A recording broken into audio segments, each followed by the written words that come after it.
আজকের এই বিশেষ আলোচনায় স্বাগত জানাচ্ছি। আজ আমরা এমন একটা বিষয় নিয়ে কথা বলবো যেটা আক্ষরিক অর্থেই আমাদের সবার জীবনের সাথে একদম ওতপ্রোতভাবে জড়িয়ে আছে। আজকের আলোচনার কেন্দ্রবিন্দুতে রয়েছে খুব সুন্দর কিন্তু ভীষণ আবেগের একটা গল্প, ছোট কাজ বড় আফসোস। সত্যি বলতে কি, এই গল্পটা শোনার পর আমরা গভীরভাবে ভাবতে বাধ্য হব কিভাবে আমাদের দৈনন্দিন জীবনের একদম সামান্য একটা সিদ্ধান্ত হয়তো অন্য কোনো মানুষের জীবনের পুরো মোড়টাই চিরতরে ঘুরিয়ে দিতে পারে। চলুন বিষয়টা একটু তলিয়ে দেখা যাক। খেয়াল করে দেখবেন একদিকে আছে বড় ভুল। এই বড় ভুলের ভয়ে আমরা সবসময় তটস্থ থাকি, তাই না? সমাজ সবসময় আমাদের সতর্ক করে সাবধানে চলবে, কোনো বড় ভুল যেন না হয়, কারণ বড় ভুলে জীবন নষ্ট হয়ে যায়। কিন্তু অন্যদিকে ছোট অবহেলাগুলোর কথা আমরা বেমালুম ভুলে যাই। আমরা প্রায় এড়িয়ে যাই যে প্রতিদিনের ছোট ছোট আপাত দৃষ্টিতে গুরুত্বহীন অবহেলাগুলোও কিন্তু নীরবে অন্য কারো ভাগ্যের লিখন পুরোপুরি বদলে দিতে পারে। আজকের আলোচনা মূলত এই সূক্ষ্ম কিন্তু মারাত্মক শক্তিশালী পার্থক্যটার উপরই আলো ফেলবে। তাহলে শুরু করা যাক আমাদের প্রথম পর্ব, একটি ছোট অবহেলা। গল্পের মূল চরিত্র আরিয়ানের সাথে চলুন পরিচয় করিয়ে দিই। আরিয়ান ছেলেটা কিন্তু আমাদের চারপাশের আর 10টা সাধারণ ছেলের মতোই। সে অনেক আগেই তার বাবাকে হারিয়েছে, যার ফলে মা আর ছোট বোনের পুরো সংসারের ভার খুব অল্প বয়সে তার কাঁধে এসে পড়ে। তার প্রতিদিনের জীবন সংগ্রাম রীতিমতো ভয়ঙ্কর। সকালে তাকে ছুটতে হয় কলেজে, আর রাতে কাজ করতে হয় একটা খাবারের দোকানে। কি নির্ধারণ ক্লান্তিকর একটা রুটিন, তাই না? কিন্তু এত কষ্টের মাঝেও ছেলেটার বুকে একটাই স্বপ্ন, যে কোনো মূল্যে মাকে একটা ভালো জীবন দেওয়া।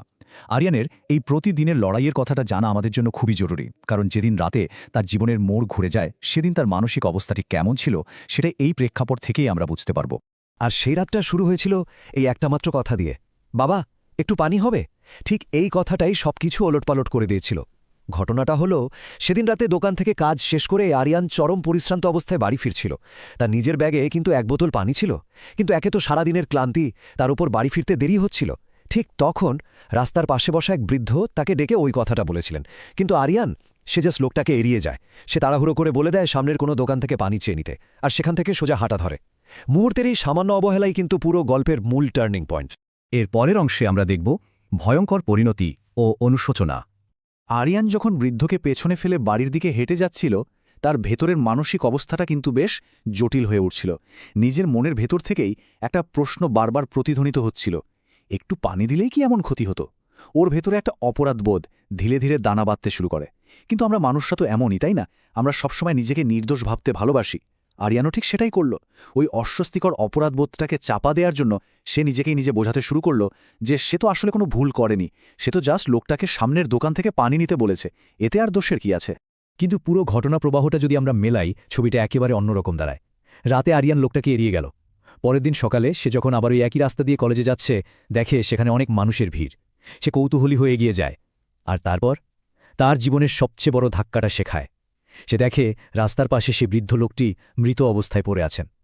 আশেপাশের মানুষ বলাবলি করছিল যে রাতে লোকটা খুব অসুস্থ হয়ে পড়েছিল, পানির জন্য সবার কাছে একটু আকুতি করেছিল, কিন্তু কেউ তাকে সাহায্য করেনি।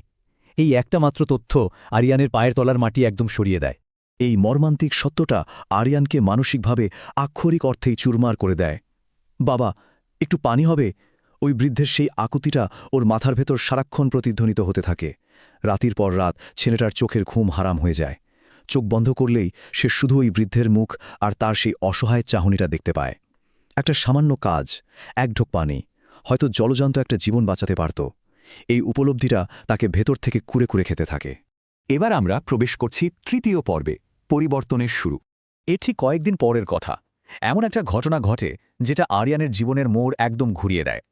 এখানে আমরা মানুষের সহমর্মিতার দুটো সম্পূর্ণ বিপরীত চিত্র দেখতে পাই।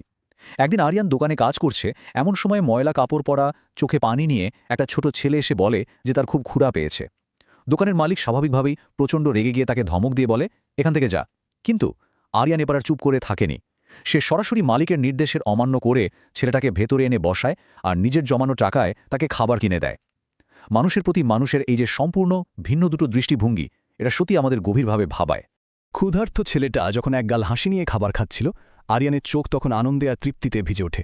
সে একটা বিরাট সত্য উপলব্ধি করতে পারে, ছোট ছোট ভালো কাজই আসলে সবচেয়ে বড়। সে বুঝতে পারে যে মানুষের জীবনে বড় বড় অর্জন বা বিশাল কিছু করার সবসময় কোনো প্রয়োজন নেই। একটা ছোট মিষ্টি হাসি, সামান্য একটু সহানুভূতি, একটুখানি সাহায্য, এই ছোট কাজগুলোই দিন শেষে পৃথিবীতে সবচেয়ে বেশি অর্থ বহন করে। চলে এলাম আমাদের শেষ পর্বে, জীবনের সবচেয়ে বড় শিক্ষা। গল্পের সবচেয়ে আবেগঘন মুহূর্তটা আসে সেদিন রাতে। বাড়ি ফিরে আরিয়ান তার মায়ের পাশে বসে কান্নায় ভেঙে পড়ে। সে মাকে সব খুলে বলে, সে স্বীকার করে যে ওই বৃদ্ধকে সাহায্য না করার অপরাধবোধ সে কোনোভাবেই মন থেকে মুছতে পারছে না, নিজেকে সে ক্ষমা করতে পারছে না। ঠিক তখনই একজন মায়ের সেই চিরন্তন প্রজ্ঞা ফুটে ওঠে। মা পরম মমতায় ছেলের মাথায় হাত রেখে বলেন, যে ভুল বুঝে বদলে যায় সেই সত্যিকারের ভালো মানুষ। আসলেই তো পৃথিবীতে এমন কোনো মানুষ কি আছে যে কখনো ভুল করেনি? কিন্তু সত্যিকারের ভালো মানুষ হওয়ার আসল মাপকাঠি হলো নিজের ভুলটা বুঝতে পারা এবং সেটা থেকে শিক্ষা নিয়ে নিজেকে বদলে ফেলা। এই অসাধারণ কথাটা আজকের এই আলোচনার সবচেয়ে বড় নির্যাস। সেই গভীর অপরাধবোধ আর মায়ের দেওয়া শিক্ষা থেকে আরিয়ানের জীবনের সম্পূর্ণ নতুন একটা অধ্যায় শুরু হয়। সে প্রতিজ্ঞা করে আর কখনো সে কাউকে অবহেলা করবে না। এখন সে সুযোগ পেলেই ক্ষুধার্ত মানুষকে খাবার দেয়, অসুস্থ কারোর জন্য নিজের টাকায় ওষুধ কিনে দেয়, অথবা খুব সাধারণভাবেই বিপদে পড়া মানুষের পাশে শক্ত হয়ে দাঁড়ায়। সে তার সেই কষ্টদায়ক অতীতকে জীবনের সবচেয়ে ইতিবাচক একটা শক্তিতে রূপান্তর করেছে। সে নিশ্চিত করতে চায় তার চোখের সামনে যেন আর কেউ কখনো সামান্য অবহেলার শিকার না হয়। আমরা আজকের এই আলোচনার একেবারে শেষ প্রান্তে চলে এসেছি। তবে বিদায় নেওয়ার আগে একটা প্রশ্ন গভীরভাবে চিন্তা করার জন্য সবার কাছে রেখে যেতে চাই। কারো জীবনের শেষ আশা কি আমাদের একটি ছোট কাজ?